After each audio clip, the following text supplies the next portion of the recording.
ABP news पर इस वक्त ये स्पेशल बुलेटिन सीधे दिल्ली के लाल किला इलाके से देख रहे हैं। वही लाल किला जो करीब 40 घंटे पहले एक ऐसे कार धमाके से दहल उठा जिसकी गूंज पूरे देश भर में सुनाई दी। आप मेरे पीछे इस वक्त वही स्पॉट देख रहे हैं, वही इलाका देख रहे हैं जहां पर वो धमाका हुआ था। और यहीं से आज हम आपको बताएंगे कि आखिर इस मामले की जांच का दायरा कहां तक बढ़ा है और इस जांच में अब तक क्या कुछ निकलकर सामने आया है, ये कड़ियां कहां तक जुड़ी हैं। आज प्रधानमंत्री विदेश दौरे से वापस लौट भी रहे हैं और उसके बाद जब वो लौटेंगे तो किस तरीके से मीटिंग्स होनी है, क्या कुछ आगे होना है, हर एक जानकारी आप तक पहुंचाएंगे। लेकिन सबसे पहले आप मेरे पीछे ये इलाका देखिए, ये देखिए सुरक्षा कर्मी किस तरीके से यहाँ पर तैनात हैं, क्योंकि चाक चौबंद व्यवस्था। वैसे तो यहाँ पर ये ऐसा इलाका है जो देश के महत्वपूर्ण और संवेदनशील इलाकों में से एक माना जाता है। दिल्ली का ये लाल किला इलाका, जिसके एक तरफ आप लाल किला देख रहे हैं और दूसरी तरफ चांदनी चौक, वो मार्केट जो देश भर में मशहूर है, जहां देश के कोने कोने से नहीं बल्कि विदेशों से भी लोग यहां पर शॉपिंग करने के लिए,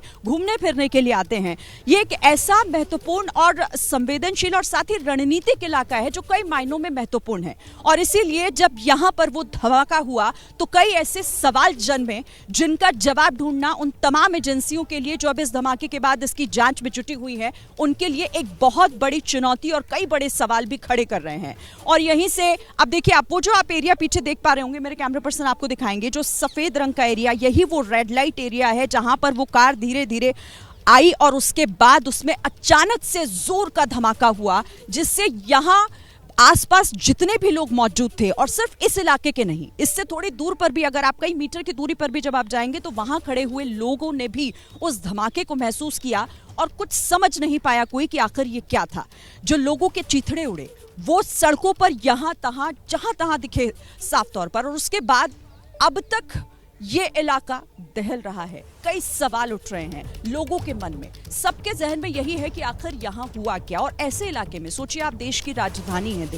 दिल्ली में ये वो इलाका है जहां पर लोग यहाँ घूमने फिरने के लिए आते हैं, शॉपिंग करने के लिए आते हैं। सुरक्षा कर्मी चाक चौबंद व्यवस्था यहाँ पर बनाकर रखते हैं, लेकिन बावजूद इसके यहाँ इस तरीके का धमाका, एक कार यहाँ आती है जिसके अंदर विस्फोटक होते हैं। हालांकि अभी इस मामले में ये साफ नहीं हो पाया है कि आखिर ये धमाका किस तरीके का था, उसकी इंटेंसिटी कितनी थी, लेकिन जिस तरीके से यहाँ पर 12 लोगों की जान चली गई और उसके बाद यहाँ कई लोग अभी भी अस्पतालों में एडमिट हैं जिनका इलाज चल रहा है, तो ऐसे में कई सवाल हैं। लेकिन इसी बीच बड़ी खबर भी इससे जुड़ी, दिल्ली धमाके से जुड़ी, आपको मैं बता दूं, फॉरेंसिक टीम ने 42 सैंपल अब तक यहां से इकट्ठे किए हैं। आज से एफएसएल के जुटाए गए इन सैंपल की जांच भी की जानी है, जांच शुरू हो जाएगी। सैंपल में i20 कार के दोनों टायर, वही कार जिसके अंदर वो धमाका हुआ था, जिसके अंदर वो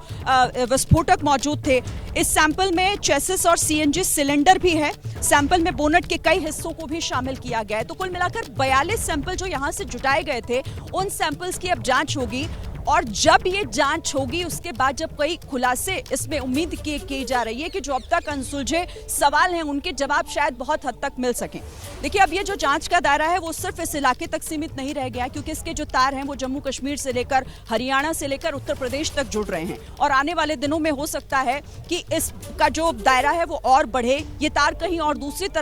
जगह भी जाएं, क्योंकि कई किरदार, और सबसे महत्वपूर्ण देखिए, सबसे महत्वपूर्ण ये कि एक डॉक्टर मॉड्यूल किस तरीके से इस देश में काम कर रहा था, ये खुलकर सामने आया है। इसमें कई ऐसे डॉक्टर जिनके नाम लगातार हम एबीपी न्यूज पर आपको दिखा भी रहे हैं, और उनके कनेक्शन कहां से जुड़े हुए हो सकते हैं, इस पर लगातार जांच एजेंसीज काम कर रही हैं। अभी आपको ताज़ा जानकारी देने के लिए हमारे साथ कई सहयोगी जुड़ेंगे, लेकिन इस वक्त हमारे साथ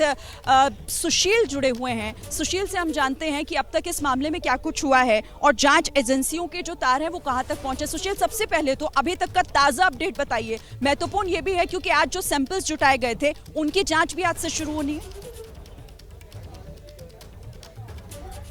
जी देखिए, सीधे तौर पर अगर श्रीन बात करें तो 42 जो एग्जिबिट है जिसका जिक्र अभी आप कर भी रही थी, वो टोटल फिलहाल एफएसएल की टीम के द्वारा जुटाए गए हैं। लेकिन जब एनआईए को इस पूरे मामले को सौंपा गया तो कल खुद एनआईए की जो टीम है वो साइट पर विजिट की है, उसकी जो फॉरेंसिक टीम थी वो भी उनके साथ मौजूद थी, और इस पूरे इलाके की जिसको अभी आप दिखा भी रही थी, इस पूरे इलाके का उन्होंने मैपिंग किया है और जो भी छोटे छोटे सबूत हैं उन्होंने इकट्ठा किया है। सबसे बड़ी बात यह है कि एनआईए अब इन तमाम चीज़ों की कड़ियों को जोड़ने में लगी हुई है कि आखिर जो ब्लास्ट हुआ है और जो एफएसएल की टीम ने एक्सप्लोसिव यानी कि जिसको अभी अमोनियम नाइट्रेट के तौर पर माना जाता है, तो जो लिक्विड फॉर्म में चीज़ें मिली हैं वो क्या है, उसका खुलासा ये माना जा सकता है कि आज दोपहर तक वो भी सामने निकल कर आ जाएगा, क्योंकि एफएसएल की जो टीम है वो काम में जुट गई है और सीधे तौर पर अब एनआईए इस पूरे मामले में जांच को लेकर आगे बढ़ रही है। सबसे बड़ी बात है कि इस जम्मू कश्मीर, फरीदाबाद और दिल्ली से जिस तरह से इस पूरे मामले के तार जुड़े हुए हैं, डॉक्टर की कड़ियों को जोड़कर अब जांच एजेंसी आगे बढ़ रही है। यह भी माना जा रहा है कि एनआईए की जो टीम है वो आज फिर इस साइट पर यहां पर पहुंचेगी और जांच करेगी, क्योंकि यही जो फिलहाल हॉट स्पॉट है, वहां पर तमाम ऐसे जो सबूत हैं, जो पार्टिकल्स हैं जो अभी भी सड़कों पर बिखरे हुए हैं, उनको भी कलेक्ट किया जा रहा है ताकि कोई भी जो सबूत है वो छूटने ना पाए और जांच सीधे सीधे आगे बढ़े। एनआईए की जो जांच है अब वो आज से शुरू की जाएगी, क्योंकि अब इस पूरे मामले में आप मेरे साथ रहिए सुशील, आप बड़ी जानकारी इस बीच दे रहे हैं और हम भी एक बड़ा अपडेट बता दें अपने दर्शकों को। इसी धमाके से जुड़ा हुआ ये बड़ा अपडेट, दिल्ली में लाल किले के पास हुए धमाके की जांच से जुड़ी हुई ये बड़ी खबर है, क्योंकि जिस तरीके से अब एफएसएल की टीम धमाके वाली जगह से 2 जिंदा कारतूस भी उस टीम को बरामद हुए हैं। कई सैंपल्स जुटाए गए तो दूसरी तरफ 2 जिंदा कारतूस भी मिले हैं। एक अमोनियम नाइट्रेट जैसा बताया जा रहा है और फिलहाल एफएसएल की टीम लैब में सैंपल्स की जांच कर रही है। उसके बाद ही जब पूरी तरीके से जांच मुकम्मल हो जाएगी और जांच रिपोर्ट सामने आएगी, तब साफ होगा कि आखिर जो सैंपल्स जुटाए गए हैं वो हैं क्या। लेकिन बड़ी बात यह कि यहां से 2 जिंदा कारतूस भी बरामद हुए और इसी को लेकर अभी क्या अपडेट है सुशील, मैं एक बार फिर से आपके पास आऊंगी, क्योंकि 2 जिंदा कारतूस भी बरामद हुए, एफएसएल की टीम ने वहां से वो भी जुटाए हैं। क्या अपडेट इस पर? और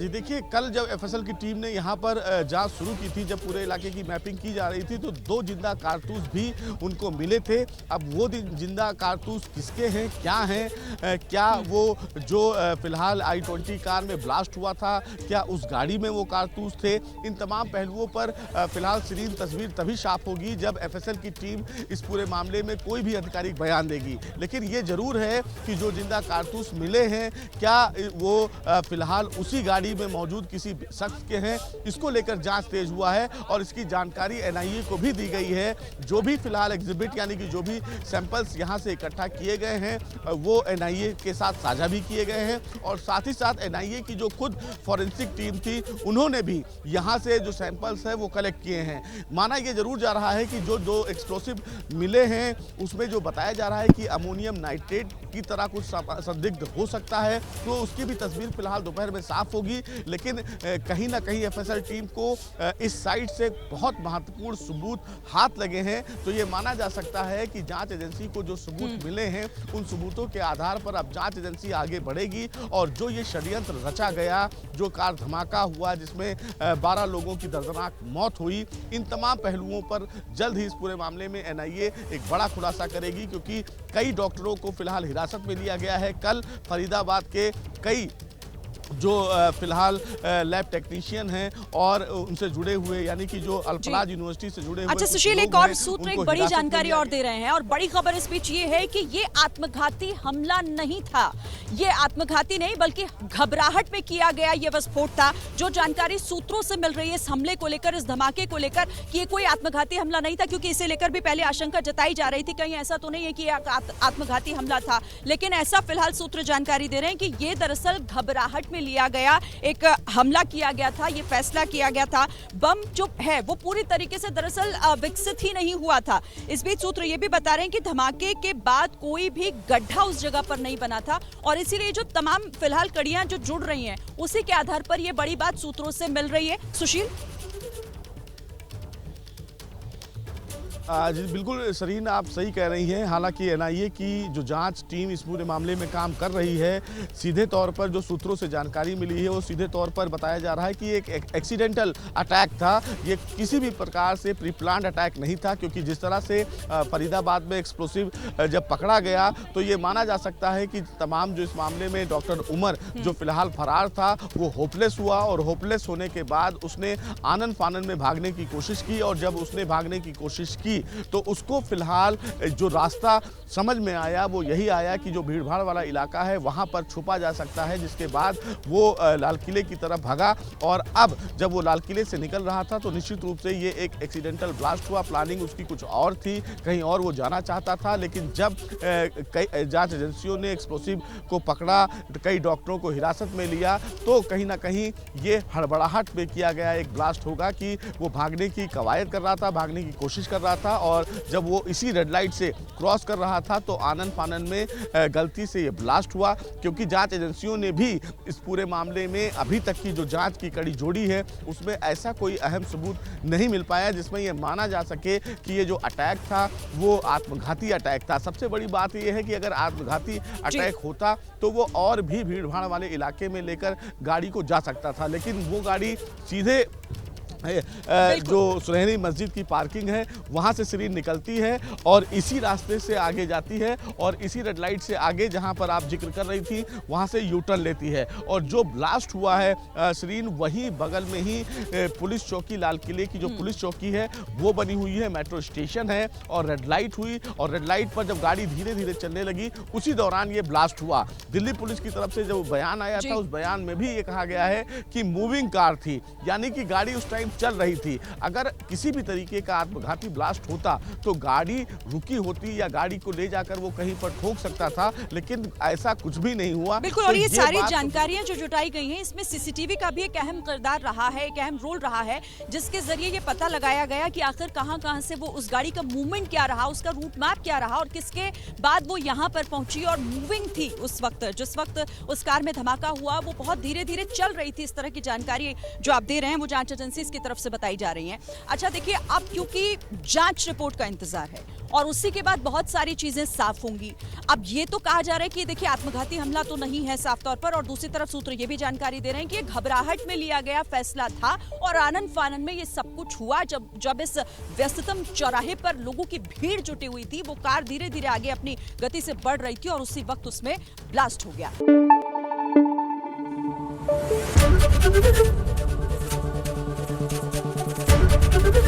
एबीपी न्यूज आपको रखे आगे।